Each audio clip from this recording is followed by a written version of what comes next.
into your thinking patterns and start feeling more motivated to reclaim your life and build your quality of life as well. Depression is surrounded by a lot of stigma and taboo. There's not much understanding around depression, and there's not much awareness either around depression. This is why people end up suffering in silence. This does not need to be the case. Depression can affect us all. We are all affected by deaths, uncertainty, negative life events, some sort of trauma maybe as well. These can lead to negative feelings and depressive episodes as well. You may struggle to even communicate your depressive feelings. You may struggle to even think of the words, and therefore you might feel reluctant to seek that help as well. Depression can work against you with regards to seeking treatment because you feel quite flat, hopeless, demotivated. You might think, what's the point? What's the point in even seeking help? And therefore your future view may even become colored or clouded, and you may become reluctant to seek help.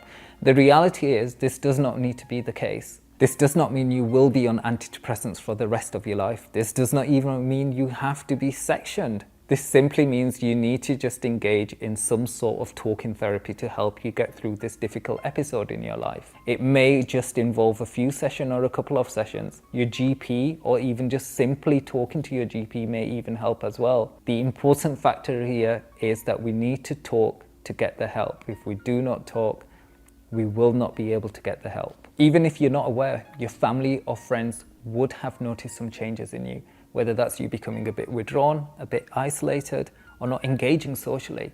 This is why we need to talk to our friends and family and explain to them, to help them understand what we are going through.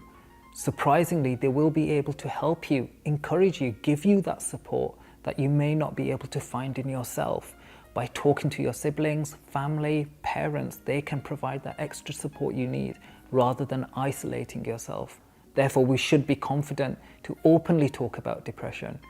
Just like you would approach your mum or your dad to tell them that you've got a headache, or maybe you've injured your arm or leg, we should be confident to talk about our mental health as well, because that is just as important as your physical health. We just need to reflect on the story of Karbala, on the story of Imam Hussein alayhi salam. When listening to these stories and attending majalis in Muharram, we often feel depressed. We often break out in tears, we often get down. However, with those stories comes a lot of strength. With those tears comes a lot of resilience. It's using these crises, adversities, and difficult opportunities in our life to develop, build that strength, build that resilience, and recognize that we do not need to be stuck in that dark hole of depression for the rest of our life, but we can develop a greater good from those struggles and adversities.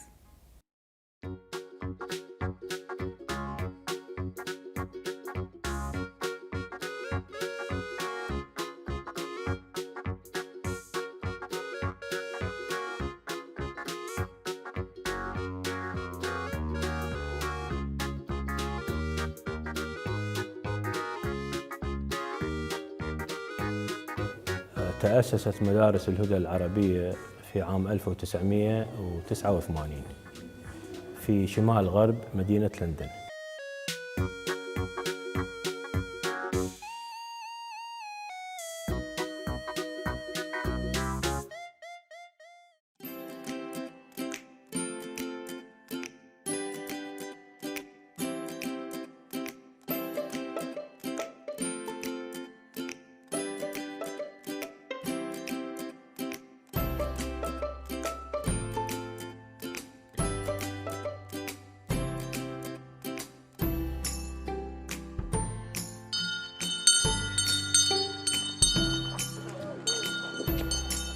كان أول مدرسة أسست هي مدرسة الهدى العربية. كان عدد الطلاب فيها 50 طالب وطالبة مختلطة كانت. بعد ذلك بدأت الجالية تجيب أولادها، اضطرينا نفصل المدرسة إلى مدرستين، صارت مدرسة الهدى خاصة بالبنين ومدرسة النور خاصة بالبنات. بعد ذلك صارت عندنا حاجة لأنه نضيف مدرسة أخرى للبراعم ما دون صف الأول، الروضة والتمهيدي، فأنشئت مدرسة نور الهدى.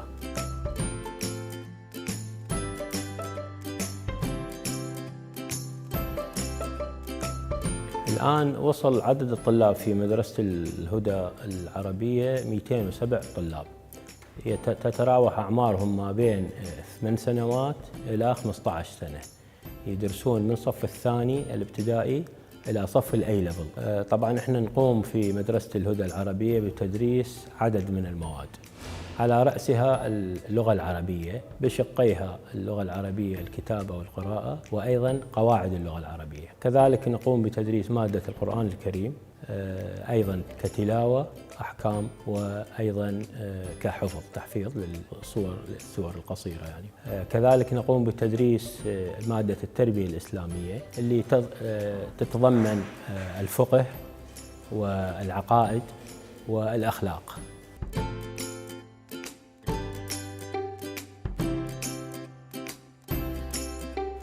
تقوم مدرسة الهدى بالإضافة إلى نشاطها التعليمي والتربوي أيضا بنشاطات إضافية مثل الألعاب الرياضية، حيث تقوم بإقامة الدورات الرياضية كرة قدم مثلا، إقامة صلاة الجماعة وهي يكون كل يوم بإمامة أحد المدرسين الشباب.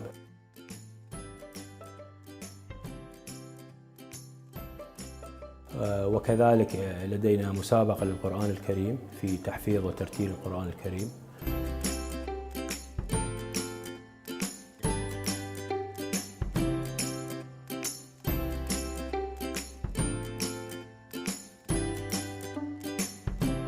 طبعا احنا هدفنا بالأساس إنشاء هكذا مدارس في الغرب، هو الهدف الرئيسي هو تعليم اللغة العربية، القرآن الكريم والتربية الإسلامية.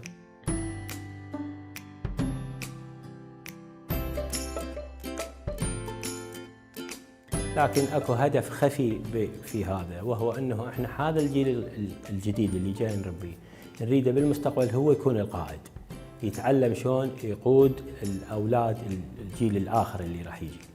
ولذلك احنا جزء من ابنائنا الطلاب في نهايه السنه نبحث نشوف منو اللي عنده القدره ان يصير مدرس او مساعد مدرس في المدرسه، وهكذا يوم بعد يوم جيل شباب جاي يجون عندنا مدرسين كانوا طلابنا، ويستمر هذا العمل إن شاء الله لوجه الله تعالى.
You don't choose this path, with the intention of becoming a scholar. You don't choose this path with the intention of becoming a teacher, a researcher, a spiritual guide. It's like this path is choosing you, and it's a reminder of always falling in love with God. It's a path towards God, and your study is just a mean or tool to reaching God. So whatever comes with it, comes with it. You never intend to become a scholar, and you never intend to become a teacher. You don't intend to become a writer, but as you're going along on this path towards God, He will show you whatever means, whatever tools that's necessary for you to use in order to reach Him. And that might mean that sometimes you will not be famous, you will not be well known. You might be hidden writing your books for your whole life in some small village somewhere, but it doesn't matter because you still have that connection to God. So as a student, and we call ourselves students for the rest of our lives. We don't reach a certain point. We say, oh, I achieved becoming a scholar, or I achieved becoming a teacher. No, I'm always a student. I'm always a student of God. I'm always a student of life in the end. Nowadays, we have all sorts of means and paths, and it's just, the knowledge is there. It's available. And sometimes I remember one of my ALBAQEE teachers, And he told me, if you're too tired of studying, maybe go out in nature. You know, God is the true teacher, so God will show you. It's not always found in books. It's not always found in teachers. It's found in what God already created. So maybe even going in nature is studying Hausa in that sense, if you study for the sake of reaching God.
O Allah, rebuild Jannatul Baqi'.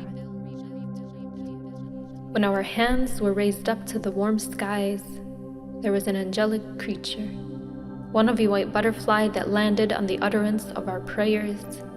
It fluttered its wings in a brilliance we have never seen and spoke the truth of our hearts.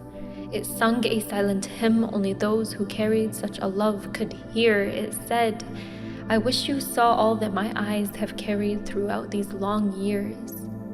I lived within the musk of Jannatul Baqi', the trees were my sanctuary, that were watered by the blessings of those buried here. The skies glistened in an unearthly glitter that no doubt shined from the heavens above. We tasted air as fresh as the river streams in paradise itself. I knew of nothing else. I still remember how my wings would glide through a love so pure it healed the ill, gifted the misguided, it made all it touched beautiful. Its scent was that of roses, accented with a fragrance only found in the soil of the holy. Did they not know that the holy should remain sacred, untouched, unaltered, only loved and admired? They are lanterns that put out the sun as it thanked God for their glory. One day, we will know it in all its beauty. We'll stand around it after our Hajj and thank God Almighty. He'll send Jibreel to lead the way into its gardens. My wings will flutter as they once did, and your prayers will be hung in the air like beautiful calligraphy. O Allah, rebuild Jannatul Baqi'.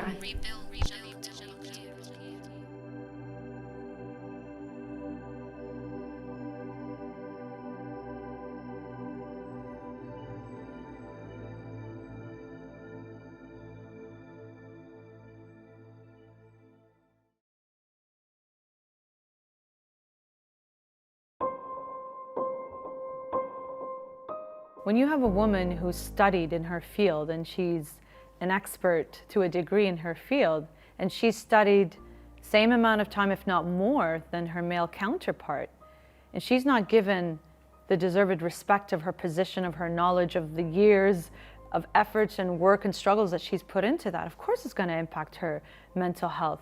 That lack of respect contributes to her feeling worthless as a human being, but second, as a female in that community. Why is she ostracized or disrespected and pushed aside and isolated that way? Why is she not given the same amount of pay? People, and let's be specific here and not beat around the bush, males, because there's a difference between men and males. These males who have fragile egos or low self-esteem or confidence, when they encounter a strong female confident in her voice, her abilities, his lack of self-esteem and lack of confidence and distorted ego issues will be projected onto her as her being egotistical, having lack of humble attitude, and that she needs to be put in her place. I've encountered these males all the time, And it never fails to amaze me how these male figures are also in positions of power in our community, whether they're a president of a center, doctors, lawyers, in any position of authority. This attitude tends to be around some, not all, some of these males, including narcissistic tendencies. It's not fair if you're calling yourself a Muslim leader in the community. You have to respect the other half of the community. You don't have that basic respect towards these women. How are you going to move forward as a Muslim community and contribute to the greater community that you're living in a successful way? All I have to say is I'm a Muslim, inshallah, follower of Sayyidah Khadija, Sayyidah Fatima, and Sayyidah Zainab alayhi salam. So if I follow their stance of working, of being a person who speaks against injustice, using her voice to do that, following, inshallah, in their footsteps, or using them as my role model, does that make me a feminist? I'd say that just makes me a Muslim.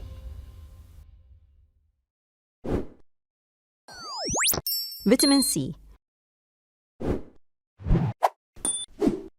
Vitamin C, also known as L-absorbic acid, is a water-soluble vitamin that is naturally present in some foods, added to others, and available as a dietary supplement.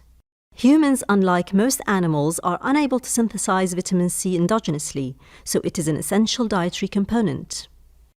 Vitamin C deficiency. A lack of vitamin C can lead to skin problems such as bumpy skin and dry skin, gum disease, bleeding gums and tooth loss, weak bones, poor mood, slower healing of your wounds. Vitamin C sources. Vitamin C can be found in oranges and orange juice, red and green peppers, strawberries, and broccoli. How much vitamin C do we need daily? It is recommended that for a woman 75 mg per day and for a man 90 mg per day.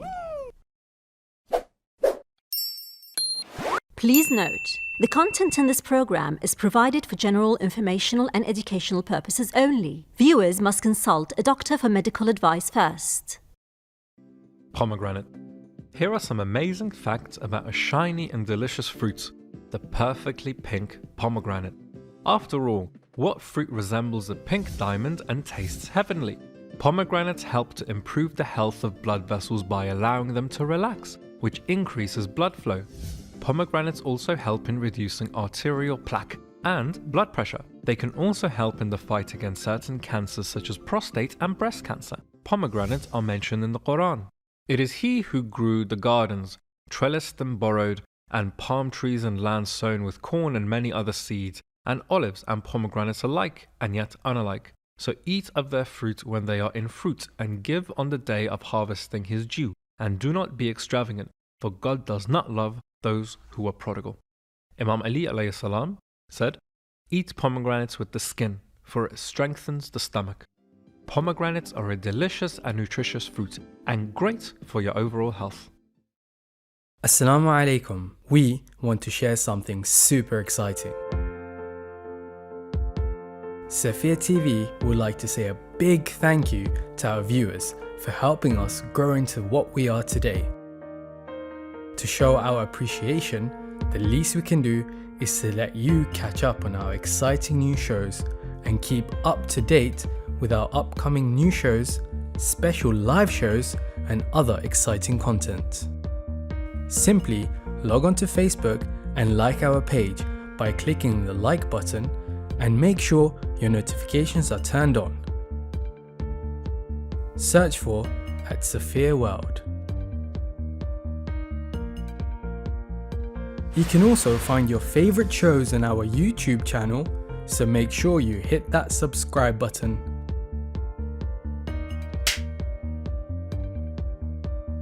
Take inspiration from the Ahlul Bayt with our daily dose of hadith and much more.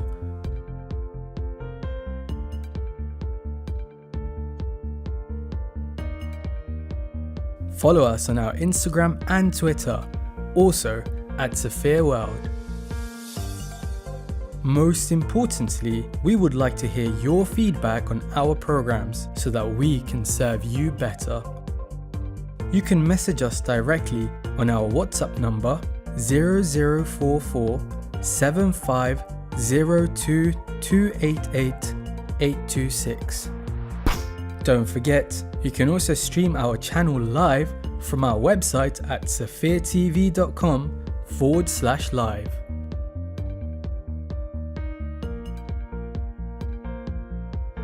We wish you a very beautiful and blessed day, inshallah.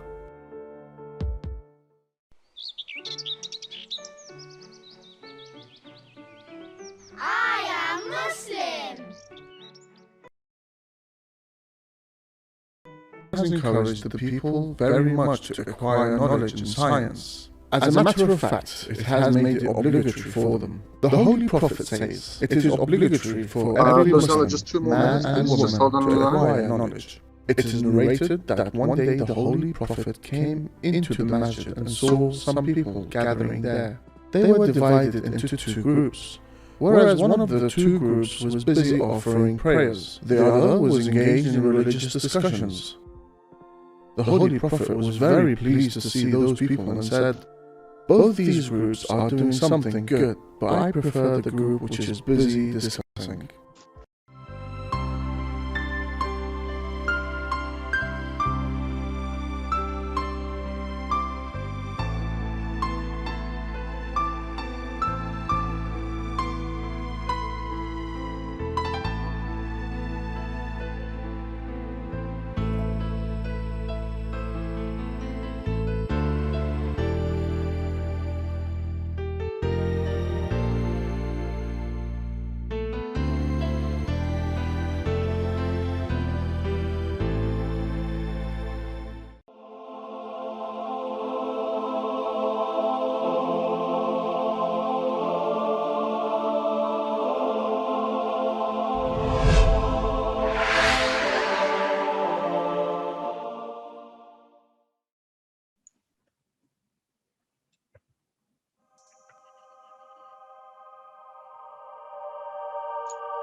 Ten seconds, guys.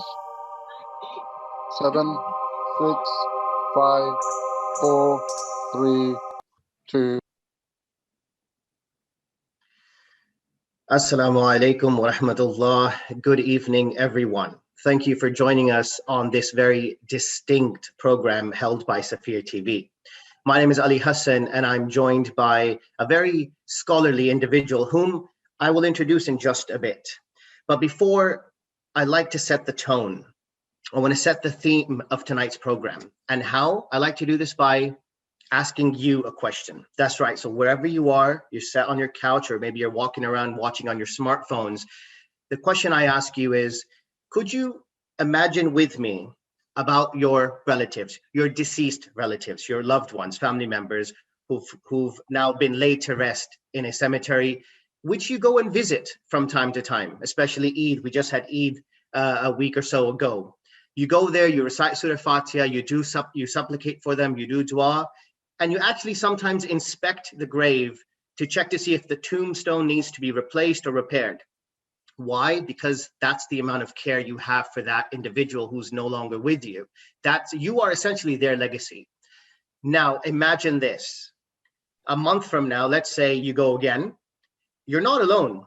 This time, the city council is there as well. They didn't come alone either. They brought a whole demolition crew with bulldozers. And you find out they're about to desecrate your beloved's graves.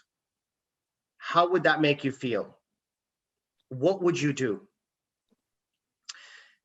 Now, lucky for you, you're just imagining this. I know you're probably getting frustrated and angry, upset just thinking about it.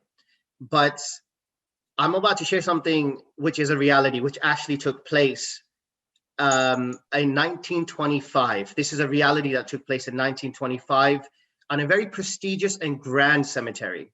What makes this cemetery so grand and prestigious?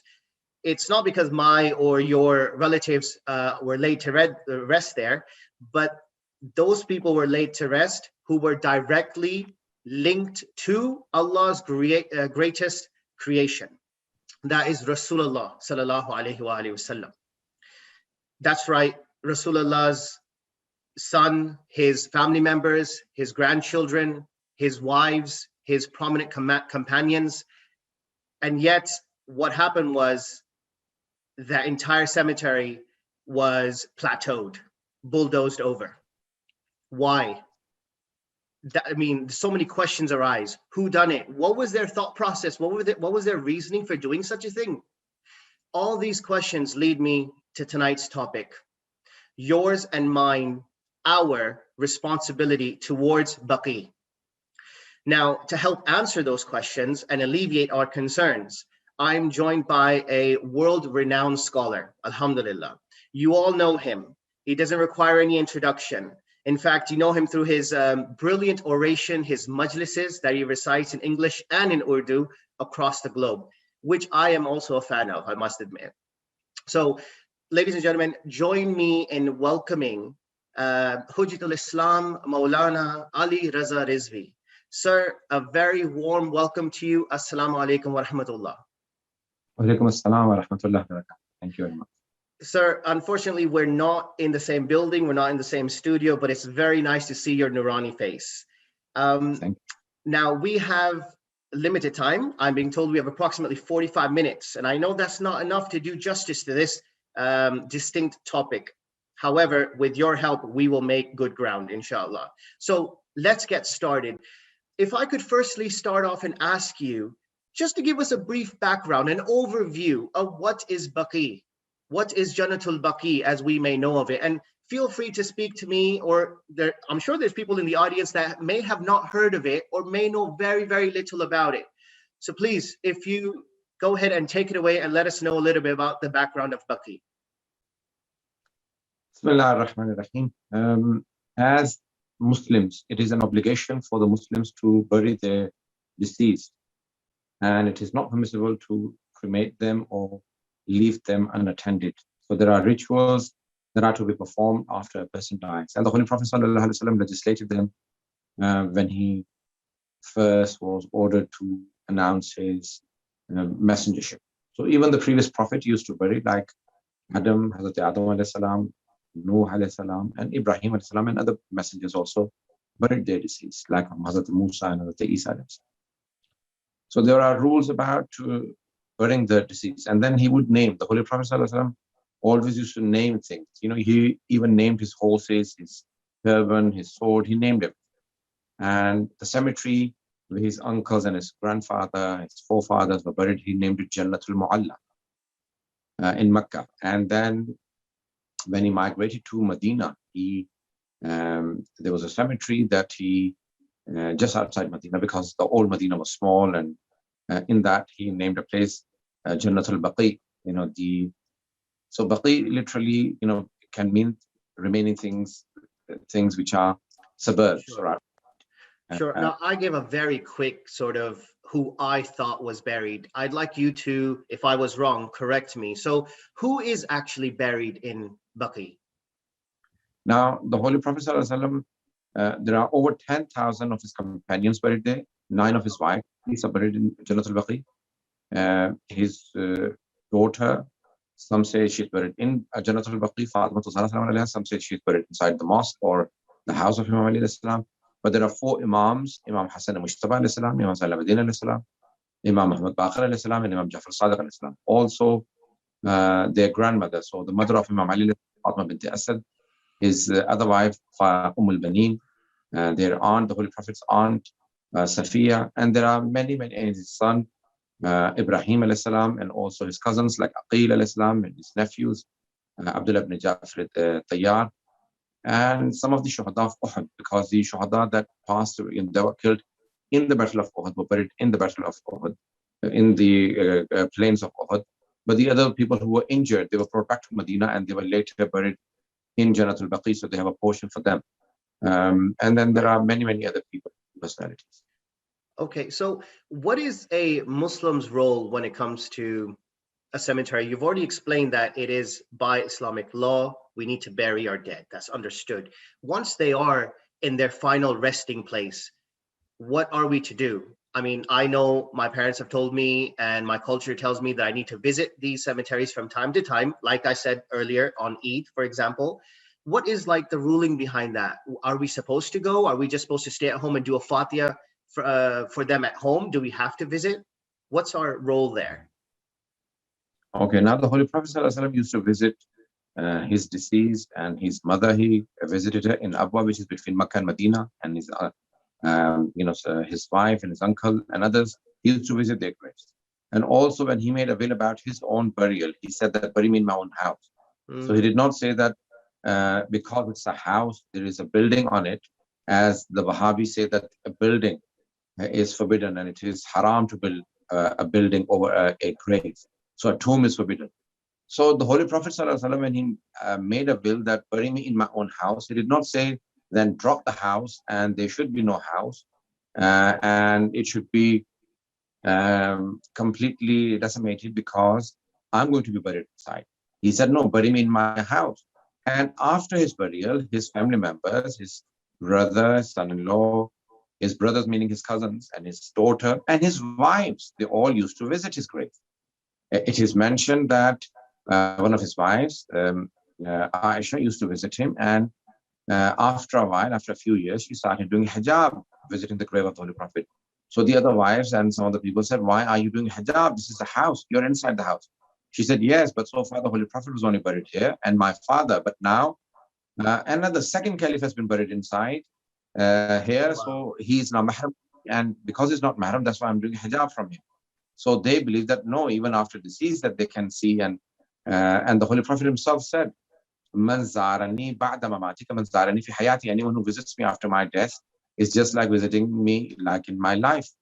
So, and then say Bukhari, it says in Sunni sources that the Holy Prophet ﷺ said, Kuntu anhaakum an ziyarat al-qubur fazduruha. I used to stop you before from visiting the graves, but now do visit them.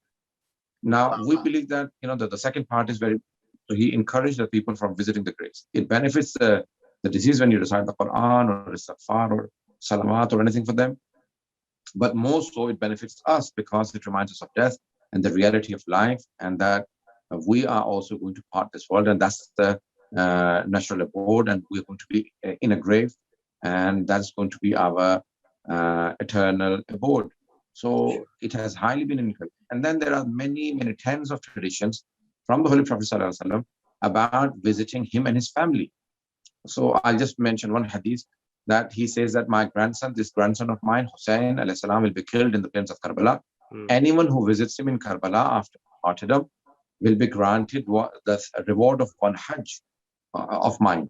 So the wives of the Holy Prophet ﷺ said, Ya Rasulullah, your Hajj? He said, no, my 2 Hajjs. He said, Ya Rasulullah, 2 Hajjs from you? He said, no, my 3. Until he kept saying, until he went up to 70. Wow. And Hazrat Jibreel alayhi salam said, Ya Rasulullah, if you said even more, Allah will reward the visitor of Imam Hussain Islam's grave more than 70 Hajjs.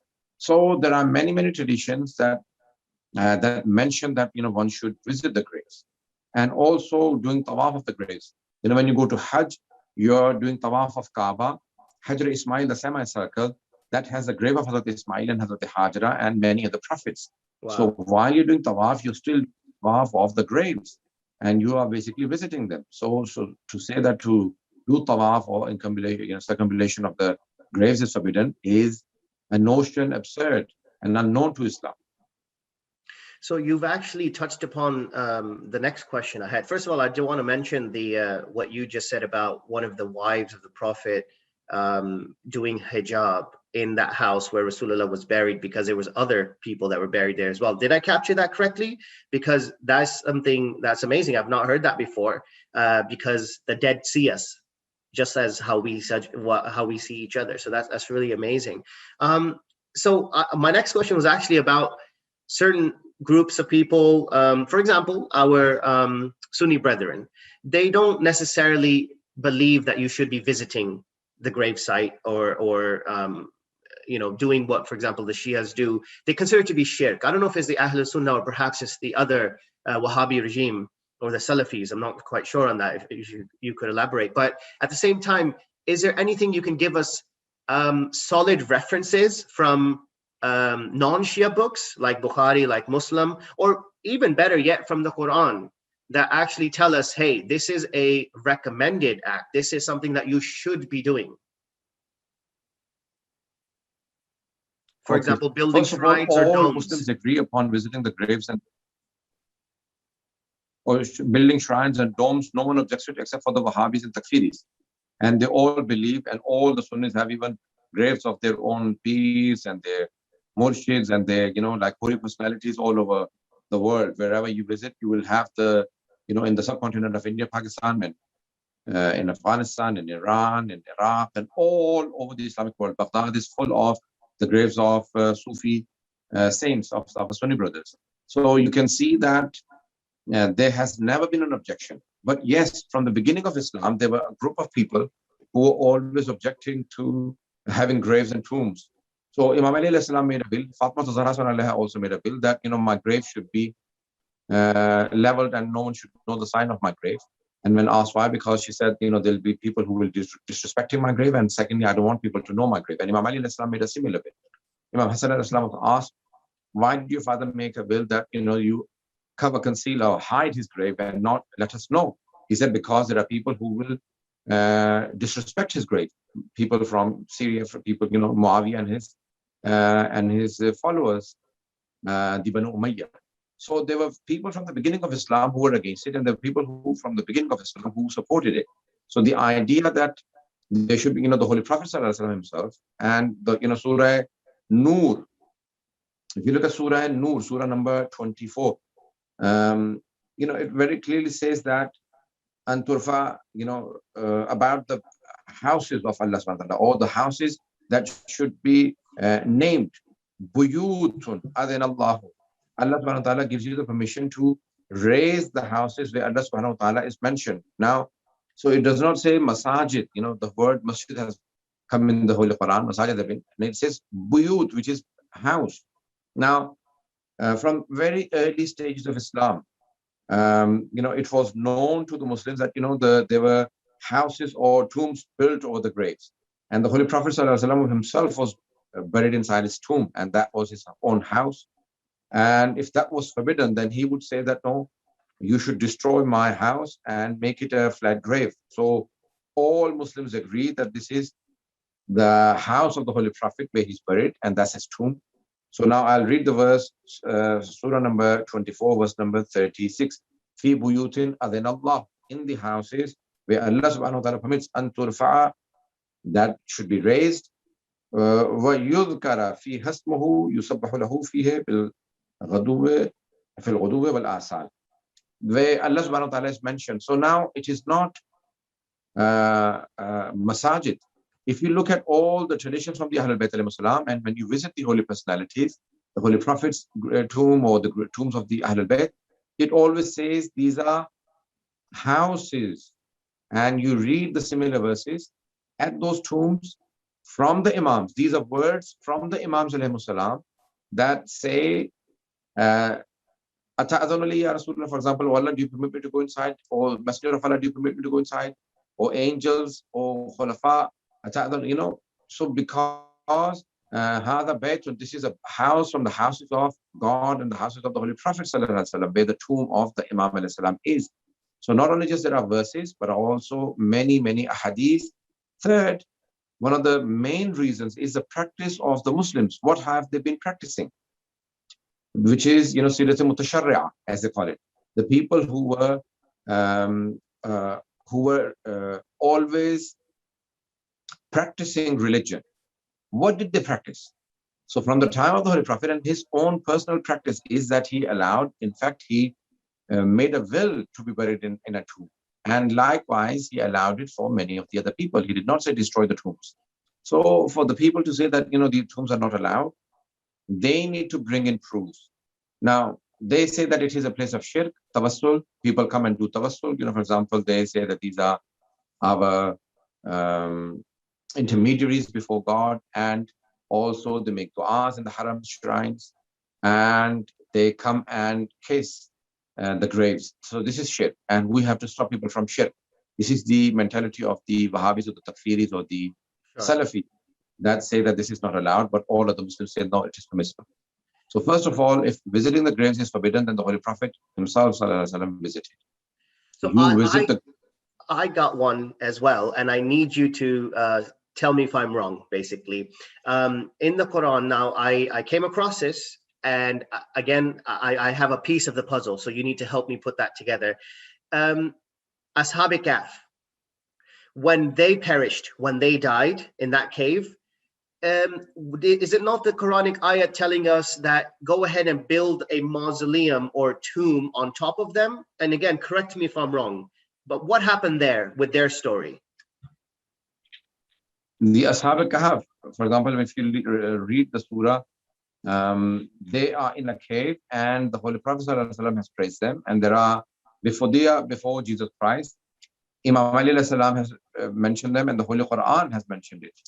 So the Quran very clearly says that they were, people talk about them and say that, they are rukud, that they are sleeping, and that they are 3, and 4th one is their dog, and some say they are 5. The 6th one is their dog. I'm just reading it off, reading the, the verse. I'm not reading the Arabic. If you want, then I can quickly say. Sure. So there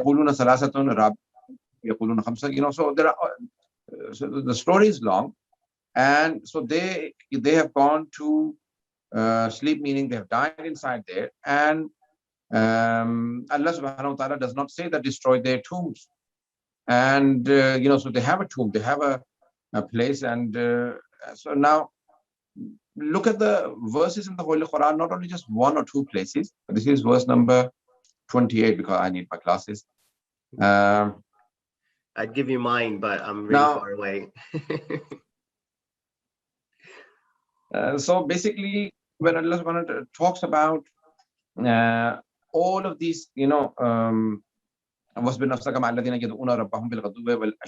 so all of these verses that talk about the graves, nowhere does it say that it is haram to visit in the Holy Quran. We have this rule, asalate haliyat. The general rule is that things are permissible until proven haram. Now, our Salafis in Islam, for example, they say the opposite. No, everything is forbidden until everyone is criminal, until proven innocent. We say no, everyone is innocent until proven guilty. Now, so when you are saying that these are rules, these are called qawa'id fiqhiyya, which are general rules of fiqh. Everyone is innocent until proven guilty, and everything is halal until proven haram. Things are permissible. To say, for example, that I am doing shirk and I am doing tawassul, they need to prove it. The Holy Quran says, Ya ayyuhalladhina amanu ittaqullah wabtaghu ilayhil wasila. Or you who believe, fear Allah subhanahu wa ta'ala and seek intermediary before Allah subhanahu wa ta'ala. So, wabtaghu ilayhil wasila, look for a wasila to Allah subhanahu wa ta'ala. Don't make one, try and seek one, find one, meaning Allah has already appointed and you need to search for it. Now, when you look at the history of Islam, nowhere does the Holy Prophet ﷺ order the tombs of the prophets, Anbiya and Awliya to be destroyed. When he has not commanded or allowed this to happen, then Muslims cannot legislate. Now, people are saying that no, people do shirk.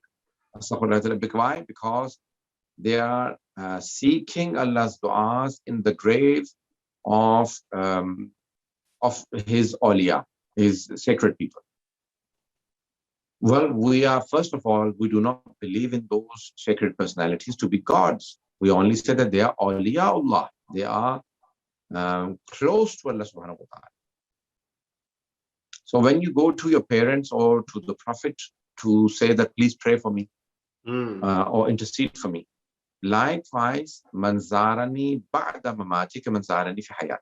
The Holy Prophet ﷺ very clearly says that anyone who visits me after my death has visited within my life. So you can go and seek assistance. Many of us say, no, you can't. You can't even say, ya.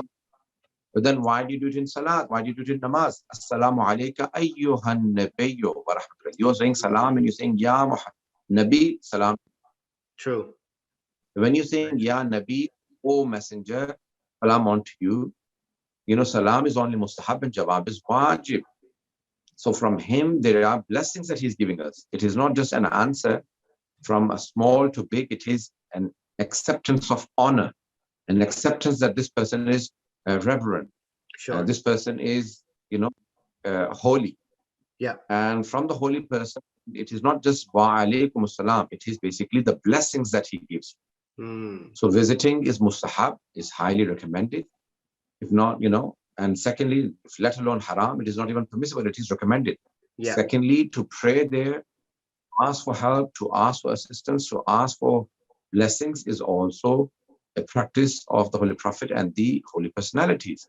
Sure. So Imam Ali Islam and the other people used to Prophet. Even Azwaj Rasul or Ummahatul Mu'mineen used to visit the Holy Prophet Sure, and speak to him.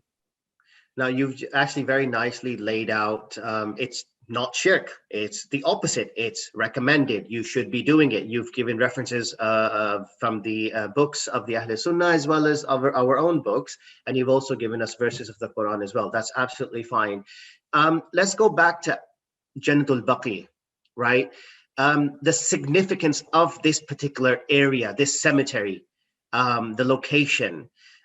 Could I ask you, I've heard of other places, for example, in Najaf, it's Wadi Salam, and there's another place that holds a significance in Beirut, Wadi Barhut. I'm sorry if I'm saying it incorrectly.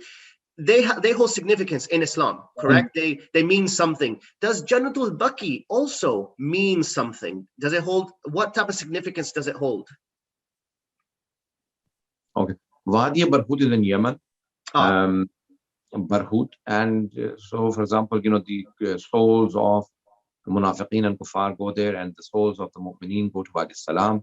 It is the oldest cemetery, so it existed before Imam Ali Islam's time, because Hazrat Adam and Hazrat Nuh, Hazrat Hud and Saleh are buried there. So there are many, many prophets buried inside Wadi Salam.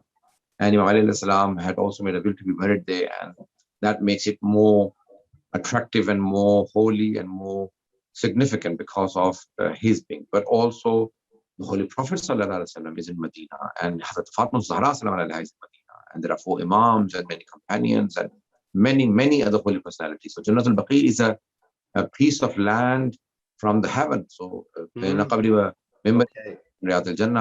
the gardens of paradise is between my grave and my member. So that's in Masjid al-Nabi. Masjid al-Nabi, and right adjacent to Masjid al-Nabi today is outside, I don't know, few hundred meters, not even kilometers, just a few hundred from Masjid al-Nabi, from the old Masjid al-Nabi is Jannatul Baqi. It's not even 1 kilometer. So, I would say that it is probably a 5-minute walk from the Masjid al-Nabi to Jannatul Baqi. Now, Jannatul Baqi is very close, and it is a portion of paradise on earth. And for the Imams to have built, and that was the house of Hazrat Aqil ibn Abdul Muttalib, Imam Ali Islam's older brother Aqil, whose house was there. He buried his mother there, and he made his house waqf for the graves of the Ahlul Bayt alayhimus salam.